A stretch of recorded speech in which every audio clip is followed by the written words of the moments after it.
আকাশ যদি আপনি একবার সিকিউর করতে না পারেন, তাহলে অন্য কোনো সিকিউরিটি কোনো বেশি দাম নেই। রাজনৈতিক দলগুলো ঠিক করে দেবে বা তারা একটা প্ল্যাটফর্ম তৈরি করে আলোচনা করে দেবে মিলিটারি স্ট্র্যাটেজি কি হবে, তাদের এই এক্সপার্টিসটাই নাই। আমি বিশ্বাস করি যে জুলাই গণ আন্দোলন এবং গণ অভ্যুত্থানের পর আমরা সবাই একটা ঐক্যমতে পৌঁছেছি এবং ঐক্যমতে আছি যে আগামীতে বাংলাদেশের জনগণ যেন সবসময় গণতান্ত্রিক সরকার ব্যবস্থাটাই পায়। এই ঐক্যমতের ভেতরে আমাদের কিছু দ্বিমত পোষণ একে অপরের সাথে করতেই পারি। সামনে একটা নির্বাচনও আসছে, সেই নির্বাচনে কম্পিট করবার জন্য রাজনৈতিক দলগুলো কিছু দ্বিমত পোষণ করতেই পারে। কিন্তু এখানে একটা জায়গায় আসলে আমাদের সকলেরই একমত থাকা প্রয়োজন যে আমাদের এক্সটার্নাল ডিফেন্স যদি আমরা আসলে শক্তিশালী করতে চাই, তাহলে আমাদের মিলিটারি যার যে ইনস্টিটিউশনস আছে তাদেরকে একটা লেভেল অফ এম্পাওয়ারমেন্ট দরকার, তাদের ডিপলিটিসাইজেশন দরকার, তাদের মডার্নাইজেশন দরকার। যতখানি আমার কাছে এগেন বলে নিচ্ছি প্রতীয়মান, আপনার মিলিটারি সায়েন্স একটা এক্সক্লুসিভ সায়েন্স। আপনি বাইরে থেকে বললে হবে না, রাজনৈতিক দলগুলো ঠিক করে দেবে বা তারা একটা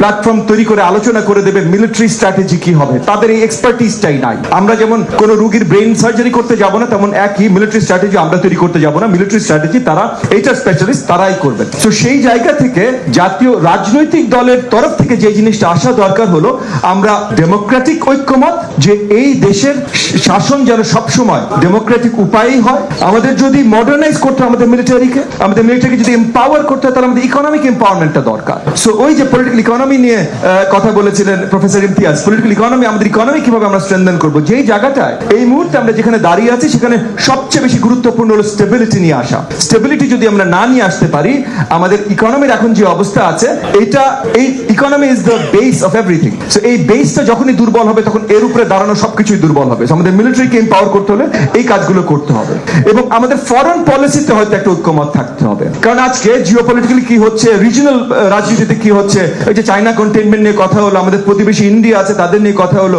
এই জায়গায় ফরেন পলিসিতে আমাদের ঐক্যমত আসতে হবে, আমাদের ডেমোক্রেটিক গভর্নেন্স ঐক্যমত আসতে হবে, ইকোনমিক পলিসিতে ঐক্যমত আসতে হবে এবং মিলিটারি সায়েন্সেস, এটা মিলিটারি স্পেশালিস্টদের কাছে ছেড়ে দিতে হবে যে তারা কিভাবে দেশের এক্সটার্নাল ডিফেন্স ভালোভাবে দেখাশোনা করবেন। এবং এখানে অবভিয়াসলি মিয়ানমার, আমাদের বর্ডার ইস্যুজ আছে, ভারতের সাথে বর্ডার ইস্যুজ আছে, বে অফ বেঙ্গল আছে, আজকে ইরান বলেন আর ইউক্রেন বলেন, যে যুদ্ধের দিকে তাকান, আপনার আকাশ যদি আপনি একবার সিকিউর করতে না পারেন, তাহলে অন্য কোনো সিকিউরিটি কোনো বেশি দাম নেই। এটা আমরা দেখেছি।